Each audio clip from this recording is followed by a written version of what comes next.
नमस्कार, मैं हूं पवन त्यागी। दिल्ली में शिवसेना नेता सुधीर सूरी की हत्या से पूरे देश में हड़कंप मच गया है।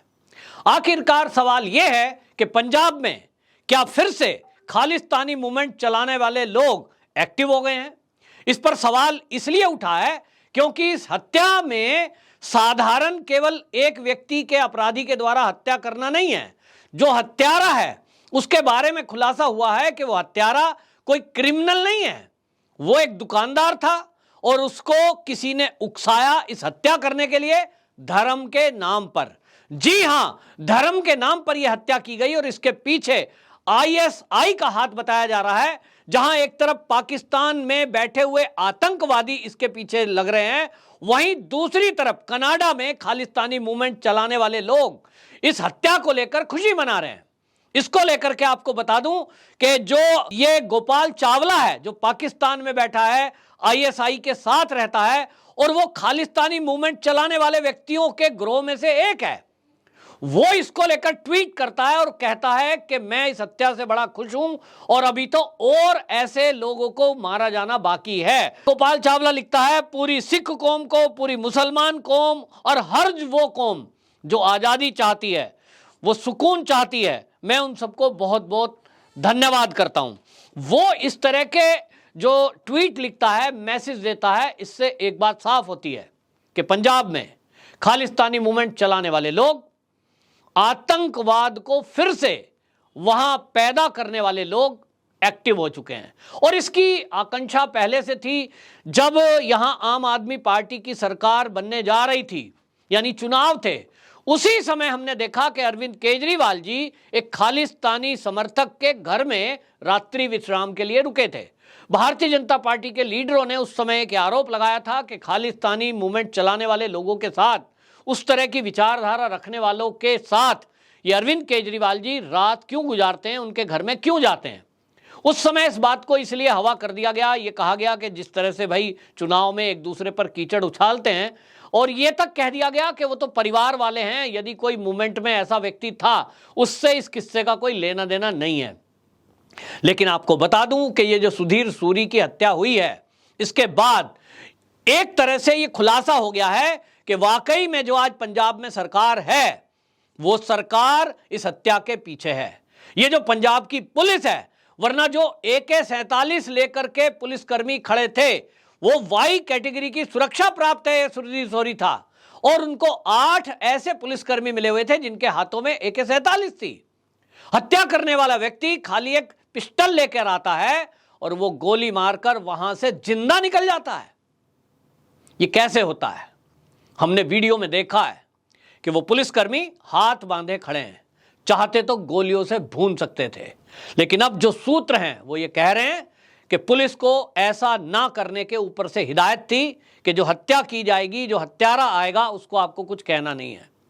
यहां तक कि हत्या की रात पुलिस ने उसको पकड़ा तो हाई वोल्टेज ड्रामा ये होता रहा और ये कोशिश होती रही कि किसी तरह उस हत्यारे को छोड़ दिया जाए, और FIR तक दर्ज नहीं हुई। वो तो वहां फिर हिंदूवादी संगठनों ने और वहां विश्व हिंदू परिषद ने, शिवसेना के लोगों ने प्रदर्शन किया और यह तय किया कि जब तक FIR नहीं होगी तो पूरे पंजाब में इसके लिए आंदोलन किया जाएगा। आनन फानन में, दबाव में यह FIR हुई।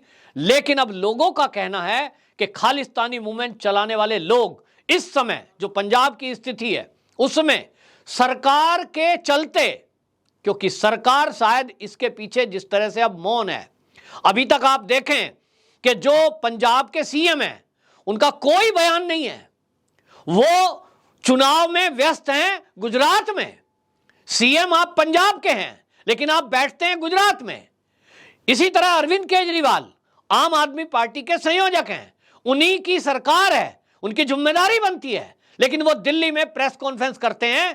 प्रेस कॉन्फ्रेंस करने के लिए मात्र दिल्ली में चार्टर्ड प्लेन से आते हैं, वापसी गुजरात। यानी उनको कोई चिंता नहीं है कि दिल्ली में क्या हो रहा है, उनको कोई चिंता नहीं है कि पंजाब में क्या हो रहा है। दोनों जगह एक खतरनाक खेल हो रहा है। जहां दिल्ली में भ्रष्टाचार पे भ्रष्टाचार हो रहा है, प्रदूषण के कारण लोगों की जान जा रही है, वहीं दूसरी तरफ पंजाब में सबसे खतरनाक खेल हो रहा है, आतंकवाद एक बार फिर पैर पसारने में लगा है। ड्रोन के जरिए जहां एक तरफ हथियारों की खेप गिराई जा रही है, जहां एक तरफ नशे की खेप वहां खेतों में गिराई जा रही है, उसके अलावा खालिस्तानी मूवमेंट चलाने वाले लोग खुलकर अपनी वीडियो शूट करते हैं और वो गुरुद्वारों के अंदर बाकायदा कार्यक्रम करते हैं और खुलकर फिर से खालिस्तान की मांग और पाकिस्तान जिंदाबाद के नारे लगाते हैं, लेकिन वहां की सरकार और पुलिस कोई कार्रवाई करती नहीं है। और इसीलिए आपको बता दूं कि जो अभी तक पंजाब से खबरें आ रही हैं वो इस तरह की हैं कि इस बार जो 80 का दशक था, जब वहां आतंकवाद चरम पर था, हिंदुओं को बसों से उतारकर गोलियों से भून दिया जाता था, बम विस्फोट होते थे, उस समय में और अब में काफी अंतर है। उस समय जो हिंदुओं की स्थिति थी, आज उस स्थिति में बदलाव है। और इस बात को ये कट्टरपंथी सोच रखने वाले लोग भी जानते हैं, इस बात को खालिस्तानी मूवमेंट चलाने वाले लोग भी जानते हैं कि अगर वो इस तरह हिंदू नेताओं की हत्या करेंगे और इसको धर्म से जोड़ेंगे तो यहां इसकी प्रतिक्रिया होगी, और प्रतिक्रिया में यहां दंगे होंगे। और अगर वो दंगे होंगे तो दंगे किसके अंदर अंदर होंगे? हिंदू और सिख, जो कि दोनों एक ही है। हिंदू और सिख दो नहीं है, हिंदू ही सिख है, सिख ही हिंदू है। ये पहचान केवल अलग है, केवल लोगों ने एक पूजा पद्धति अलग चुनी है, लेकिन हिंदू में से ही सिख बनते थे। और अभी तक वो परंपरा बहुत सारे परिवारों में है कि यदि परिवार में 4 बेटे हैं तो एक बेटे को धर्म की रक्षा के लिए केश धारण कराए जाते हैं, अमृत चखाया जाता है और सिख बनाया जाता है। लेकिन उस परंपरा को तोड़ने के लिए षड्यंत्र किया जा रहा है। इस देश के टुकड़े टुकड़े करने वाले लोग इस परंपरा को तोड़ना चाहते हैं और हिंदू और सिखों के बीच आपसी वैमनस्य और इतनी कटुता पैदा करना चाहते हैं कि हिंदू और सिखों में दंगे हो जाएं।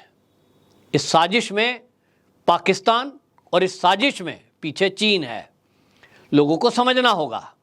और पंजाब के मैं उन हिंदू और सिख दोनों से कहना चाहता हूं, दोनों को इस मामले को धैर्यपूर्वक शांति से समझना होगा कि देश के दुश्मनों की मंशा क्या है। कोई किसी के धर्म का अपमान करे, ये हमारे देश के कानून में भी नहीं है, पकड़ करके जेल में डाल दिया जाता है।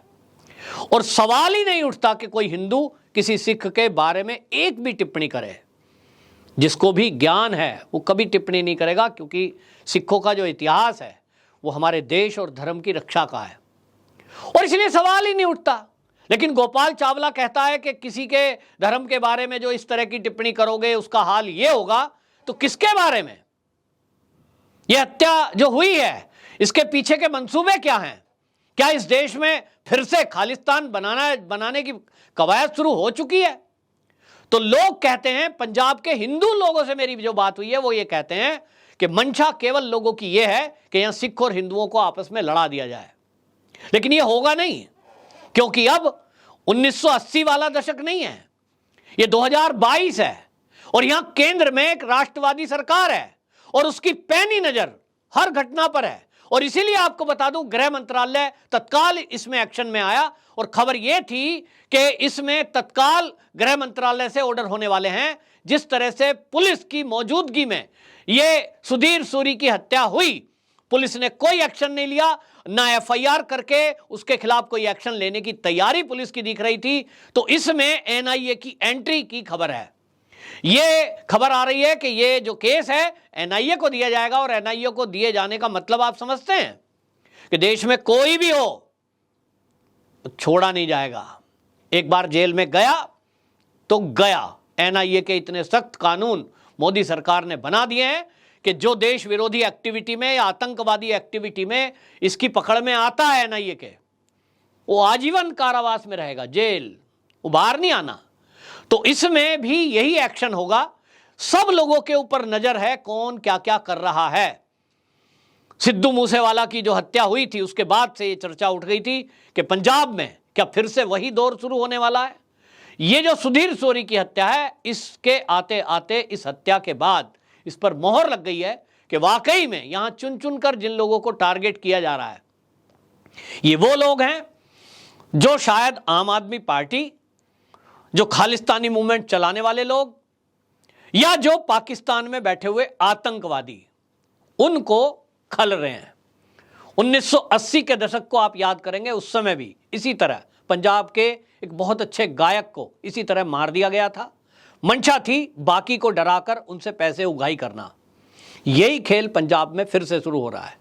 खालिस्तान बनेगा या नहीं बनेगा वो अतीत में है, लेकिन वहां वो माफियागिरी, गुंडागर्दी फिर से शुरू हुई है और इस हत्या के पीछे भी यही एक मकसद है।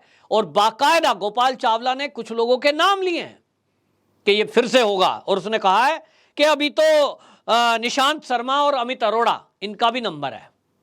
मतलब आप समझ रहे हैं, जैसा 80 के दशक में चंडीगढ़ के अंदर एक सिंगर की हत्या करने के बाद बाकी गायकों को डराया गया था कि देखिए उसकी हत्या हो गई है, ऐसे तुम्हें भी मार देंगे, वरना इतना पैसा यहां पहुंचा दो।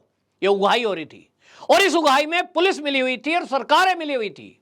सेम वही खेल अभी भी चलने वाला है, ऐसा अंदर के सूत्र बता रहे हैं कि पुलिस इग्नोर करेगी, उगाही करने वाले इसी तरह लोगों को डराएंगे, उनसे पैसा वसूली करेंगे और इसका हिस्सा सरकार में भी जाएगा।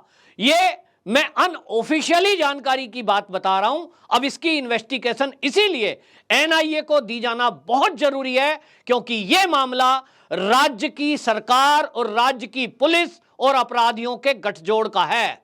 बेशक इसमें कोई कहे कि पाकिस्तान के आतंकवादियों का हाथ है, बेशक कोई कहे कि खालिस्तानी मूवमेंट चलाने वालों का हाथ है, ऊपर से चोला कोई भी पहना हो, अंदर से इस घटना के पीछे जो लोग हैं, लोगों का कहना है कि वो लोकल गुंडे हैं, लोकल अपराधी हैं, जो इस तरह से दहशत पैदा करके वहां के जो उद्योगपति हैं और जो वहां मौजूद व्यक्ति हैं उनसे उगाही करना चाहते हैं। और इसीलिए एनआईए की इसमें एंट्री हुई है। सूत्र बता रहे हैं गृह मंत्रालय तत्काल इसको ट्रांसफर करेगा केस को, और कई ऐसे खुलासे होंगे कि इनके पीछे क्या कोई पुलिस को ऐसा आदेश दिया गया था कि उनको गोली नहीं चलानी है, क्या इसके पीछे उगाही गिरोह और सरकार का भी कोई व्यक्ति इसका हाथ है, यह भी पता लगना जरूरी है।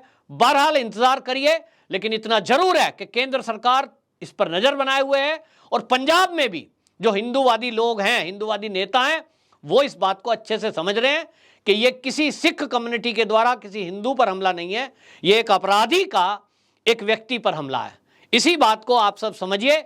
और आप इस बारे में क्या समझते हैं, अभी तक कोई भी इस तरह का कमेंट करने की आवश्यकता नहीं है। मैं कल से लोगों को समझा रहा हूं कि इसको हिंदू और सिख करके ना देखा जाए, क्योंकि यही पाकिस्तान चाहता है, यही खालिस्तानी मूवमेंट चलाने वाले लोग चाहते हैं। इसको केवल एक ऐसे लिया जाए कि कुछ अपराधी तत्व इसको उगाही का एक सोर्स बनाना चाहते हैं, जैसा 1980 के दशक में होता था। इनके मंसूबे कतई कामयाब नहीं होंगे, क्योंकि इस समय केंद्र में राष्ट्रवादी सरकार है जो बहुत एक्टिव है।